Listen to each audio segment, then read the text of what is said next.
नमस्कार, आपका news India news में बहुत बहुत स्वागत है। मेरे साथ में हैं लोकेश सिंह राजपूत, जो गुना शिवपुरी संसदीय क्षेत्र से बीएसपी उम्मीदवार बनाए गए हैं। सबसे पहले तो लोकेश जी, आपका न्यूज़ इंडिया न्यूज़ में बहुत बहुत स्वागत है। धन्यवाद। लोकेश जी, मैं आपसे सबसे पहले सवाल करूंगा कि आपकी राजनीतिक पृष्ठभूमि क्या रही है और आपकी कब आपने राजनीतिक शुरुआत की थी? राजनीति का जो मेरा शुरुआत हुआ है बहुजन समाज पार्टी के माध्यम से ही हुआ है और इससे पहले मैं राजनीतिक रूप से शामिल नहीं था किसी भी दल में या कार्यकर्ता के रूप में। मैं एक समाज सेवी रहा हूँ और मेरे किराड़ धाकर समाज में राष्ट्रीय उपाध्यक्ष में रहा हूँ। मेरी धर्मपत्नी मेरे समाज की प्रदेश की अध्यक्ष रही है महिला मोर्चे की। तो हमारी जो राजनीतिक पृष्ठभूमि है, आप मान सकते हैं कि इसी संसदीय क्षेत्र से शुरुआत हुई है, बहुजन समाज पार्टी से शुरुआत हुई है। जी, आप क्षेत्र में जो चुनाव लड़ रहे हैं, आपके मुद्दे क्या हैं मेन? किन मुद्दों को लेकर आप चुनाव लड़ रहे हैं? मुद्दों के रूप में अगर आप देखें तो शिवपुरी, गुना और अशोकनगर संसदीय क्षेत्र में तीनों ही जिलों में जल संकट इतना गहरा चुका है कि यहाँ पर किसी भी शासन ने, चाहे वो भारतीय जनता पार्टी का शासन रहा हो विगत 15 वर्षों में या यहाँ के सांसद रहे हों जो 17-18 वर्षों से सांसद हैं, उनके द्वारा भी जल संकट को दूर करने का कोई उपाय नहीं किया गया। बल्कि आज ये हालत है कि जल संकट यहाँ पर इतना गहरा चुका है कि आदमी मरने को मजबूर हो रहा है, पीने के लिए पानी नसीब नहीं हो रहा है। बच्चों को सारे काम छोड़कर, महिलाओं को सारे काम छोड़ कर के 2-2 किलोमीटर से पानी भर के लाना पड़ता है। टैंकर खरीदने पड़ते हैं लोगों को पैसा दे करके, बाल्टियाँ पानी की खरीदनी पड़ती हैं लोगों को पैसा चुका करके। तो आप यकीन मानिए, ये एक सबसे बड़ा मुद्दा शिवपुरी, गुना, अशोकनगर में छाया हुआ कि जल संकट यहाँ पे व्याप्त है, जिस पर कोई सरकार गंभीर नहीं रही, कोई सांसद यहाँ का गंभीर नहीं रहा। जबकि विगत 70-72 वर्षों से देखें हम तो एक ही परिवार का यहाँ पर राज्य रहा है, चाहे वो भारतीय जनता पार्टी से रहा हो, चाहे वो कांग्रेस से रहा हो। कह सकते हैं कि वंशवाद रहा है, परिवारवाद रहा है, हावी रहा है, लेकिन मुद्दों को हल नहीं किया गया। उसके बाद अगर मैं आपको बताऊं तो यहाँ का सड़कों का ढांचा इतना ख़राब है कि इस गांव तो छोड़िए, शहरों में यहाँ सड़क देखने के लिए भी नहीं है, चलने की तो दूर की बात है। दूसरा, अगर आप जाएंगे तो गांवों में 72 से 72 सड़कें हैं, रास्ते ही नहीं है गांवों में जाने के लिए, लोग भटक जाते हैं। गाँव में पहुँचना असंभव सा है यहाँ पर। मुझे लगता है चूँकि ये तो कभी गाँव में गए नहीं है तो इन्होंने कभी ध्यान भी नहीं दिया होगा यहाँ के सांसदों ने और यहाँ की सरकार ने, चाहे वो भारतीय जनता पार्टी हो चाहे कांग्रेस के सांसद रहे हों, इन्होंने यहाँ पर कभी गांव में जाने का प्रयास किया भी नहीं होगा, जहाँ तक मुझे ज्ञात है, क्योंकि मैं तो गांव-गांव घूमा हूँ यहाँ पर विगत 2 माह से। तीसरा मुद्दा अगर हम बात करें तो बेरोजगारी इस क्षेत्र में चरम पर है। अगर मध्य प्रदेश या भारत की मैं बात करूँ तो मुझे लगता है बेरोजगारी की संख्या सबसे ज़्यादा यहाँ पर आपको मिलेगी, क्योंकि शिवपुरी, गुना, अशोकनगर में एक सिंगल इंडस्ट्रीज की स्थापना नहीं की गई है। एक भी कारखाना, एक भी उद्योग, एक भी इंडस्ट्री यहाँ पर स्थापित नहीं की गई है यहाँ के सांसद के द्वारा, और ना ही जो 15 वर्षों में भारतीय जनता पार्टी के मंत्री यहाँ पर है उनके द्वारा। इस क्षेत्र को उद्योगों से एक तरह से अछूता रखा गया है। मेरी समझ में आज तक नहीं आया गया कि आखिर यहाँ पर इंडस्ट्रीज की स्थापना क्यों नहीं की गई। क्या कर रहे हैं ये लोग? इनकी सांसद निधि आती होगी, विधायक निधि आती होगी, ये लोग आखिर क्या करते रहे, मुझे तो समझ से परे है।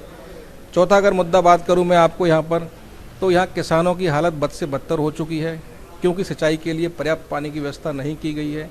एक भी नहर, एक भी डैम इस तरह से यहाँ पे विस्तार नहीं किया गया, उसको यहाँ पे परिपूर्णता नहीं दी गई कि यहाँ के किसानों को सिंचाई की व्यवस्था दी जा सके। तो ये सबसे बड़ा मुद्दे होने चाहिए। फिर महिला सुरक्षा को लेकर हम देखें, आए दिन हम पेपरों में पढ़ रहे हैं महिलाओं के साथ अत्याचार हो रहा है, बदसलूकी हो रही है, जबकि इस क्षेत्र के सांसद और इस क्षेत्र के लोग अपने आप को बड़े बड़े शब्दों से नवाजा करते हैं, महाराज और राजाओं से। अगर आपके समय काल में, आपके कार्यकाल में महिलाएं सुरक्षित नहीं है, बच्चे सुरक्षित नहीं हैं, तो आप सोचिए कि इस क्षेत्र की कितनी बदतर हालत हुई होगी। तो इन सारे मुद्दों को लेकर के हम जनता के बीच में जा रहे हैं और जनता अपार जन समर्थन बहुजन समाज पार्टी को इस बार दे रही है इस क्षेत्र में। आपकी पार्टी कहीं ना कहीं मुझे ऐसा लग रहा है कि जाति कार्ड को भी लेके चलती है। क्या आप मानते हो कि जातिवाद में भी बहुजन समाज पार्टी इतना विश्वास रख पाती है? हम हर जाति, धर्म, समाज को लेकर साथ चलते हैं। बहुजन समाज पार्टी सर्वजन हिताय, सर्वजन सुखाय में विश्वास करती है और यही हमारा सिद्धांत है, यही हमारा नारा है। हम किसी एक विशेष जाति पर फोकस नहीं करते। और इस बार आप देखिएगा, यहाँ पर चाहे SC, ST, OBC, पिछड़ा वर्ग, दलित, चाहे जो भी हो, निर्धन हो, सवर्ण हो, सारे समाज, सारे संगठन, सारे लोग हमको मदद कर रहे हैं, क्योंकि वो त्रस्त हैं। भाई सड़कें किसी एक जाति विशेष के लिए ख़राब थोड़ी हैं, सभी के लिए ख़राब हैं। सड़कें अगर पानी नहीं मिल रहा है तो ऐसा नहीं है किसी एक जाति विशेष को, एक समाज को नहीं मिल रहा है, सभी के लिए संकट है। युवा हर एक का बेरोजगार है, चाहे वो सवर्ण हो, चाहे वो OBC हो, चाहे SC, ST हो, हर नागरिक जो यहाँ पर निवास करता है हर एक परेशान है। तो आप यकीन मानिए हर व्यक्ति, हर धर्म, हर समाज का संगठन हमको मदद करने के लिए तैयार है कि इस बार बहुजन समाज पार्टी के रूप में उनको एक अच्छा विकल्प इस क्षेत्र से मिलने जा रहा है और वो 12 मई को उस विकल्प को चुनेंगे और इनको हरा करके यहाँ से भगाएंगे। मान लीजिए लोकेन जी, आप जीत के आते हैं गुना शिवपुरी संसदीय क्षेत्र से, तो आपकी सरकार सत्ता में नहीं है, बहुजन समाज पार्टी की नहीं है, तो आप कैसे विकास कराएंगे? फिर क्या रहेगा? मान लिया बहुजन समाज पार्टी की सरकार नहीं है, इनकी तो 60 साल सरकार रही, इनने क्या विकास कर दिया? भारतीय जनता पार्टी 5 साल से केंद्र में, 15 साल से राज्य में, उनने क्या विकास कर दिया? मैं तो सांसद जो निधि आती है, भारत शासन के द्वारा जो निधि सांसद के माध्यम से इस क्षेत्र की जनता के विकास के लिए आती है, वो तो आएगी और वही मैं विकास कर सकता हूँ। आप यकीन मानिए पूरी सांसद निधि का ईमानदारी से जनता के विकास के लिए उपयोग किया जाएगा और उसके अलावा भी जो हमसे प्रयास हो सकता है उस मंदिर के माध्यम से, लोकसभा के माध्यम से, कि कितनी राशि इस क्षेत्र के लिए मंजूर करा सकते हैं वो हम कराएंगे और विकास कराएंगे यहाँ पर। और अगर बहुजन समाज पार्टी की हमारी सरकार बनती है केंद्र में, तो आप यकीन मानिए विकास की गंगा बहेगी यहाँ पर।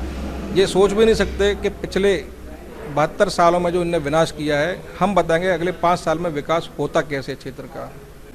इस बार मैं आपको बता दूं, सीधा चुनाव भारतीय जनता पार्टी और कांग्रेस का बहुजन समाज पार्टी से है।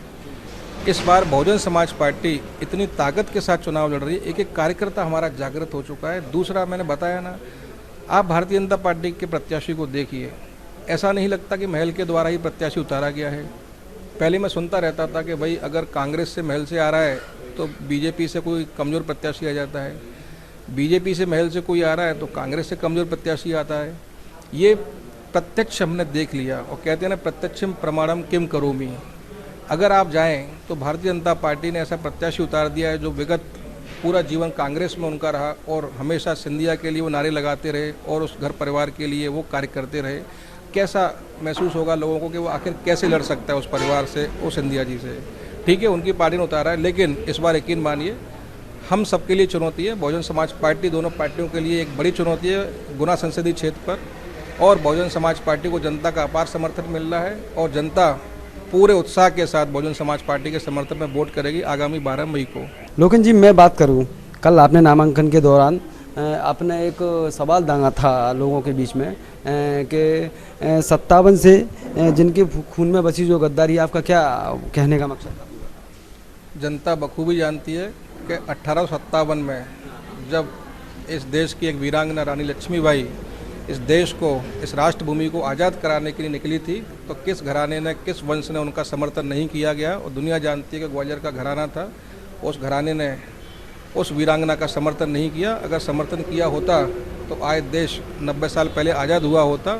और ये मैं नहीं कह रहा, ये वो किताब कह रही है जो हमने पढ़ी है बचपन से लेके आज तक, उन ग्रंथों में हमने पढ़ा है। तो उस आधार पर मैं कह रहा हूँ कि हाँ, अगर 57 के वो परिवार आज मदद कर दिए होते, उस समय मदद किए होते, तो निश्चित रूप से भारत आज़ाद होता। और ऐसे लोगों को हराना बहुत ज़रूरी है और ऐसे लोगों को यहाँ से भगाना बहुत ज़रूरी है। आप, मुझे ऐसा लगता है जैसे कि आप बार बार वो कर रहे हैं, आप सिंधिया जी को तो कहीं टारगेट करके नहीं चल रहे हैं, आपको सीधा चुनाव। निश्चित रूप से जो यहाँ पे कुशासन दे रहा है पिछले 3 कार्यकाल से, और उनके पिताजी भी यहाँ से शासन करते आए लोकतंत्र के माध्यम से, उनकी दादी माँ दूसरी पार्टी से शासन करती आई, सांसद बनती आई, तो निश्चित रूप से ये तो सवाल यहाँ की जनता के साथ जुड़े हुए हैं और उसका जवाब अपने आप में इंगित है कि एक परिवार शासन कर रहा है। भाई यहाँ पर लोकतंत्र नज़र नहीं आ रहा है, एक परिवार ही शासन कर रहा है। निश्चित रूप से बहला फुसला कर लोगों को बरगलाया जाता है, विकास के नाम पर उनको भ्रमित किया जाता है और वो वोट डालकर आते हैं। लेकिन इस बार उनके पास एक तगड़ा विकल्प है, एक मजबूत विकल्प है बहुजन समाज पार्टी के प्रत्याशी के रूप में। और इस बार वो लोग किसी भी बातों में और इनके भ्रामक परिस्थितियों से वो नहीं डगमगाएंगे और इस बार खुल करके मतदान करेंगे बहुजन समाज पार्टी को 12 मई को। तो मेरे साथ में थे बीएसपी प्रत्याशी श्री लोकेन सिंह राजपूत जी, जिन्होंने अपनी बात बेबाक रखी, सवाल हमारे थे, बात उनकी थी। तो लोकेन जी, आपका न्यूज़ इंडिया न्यूज़ में बात करने के लिए बहुत बहुत धन्यवाद आप सभी।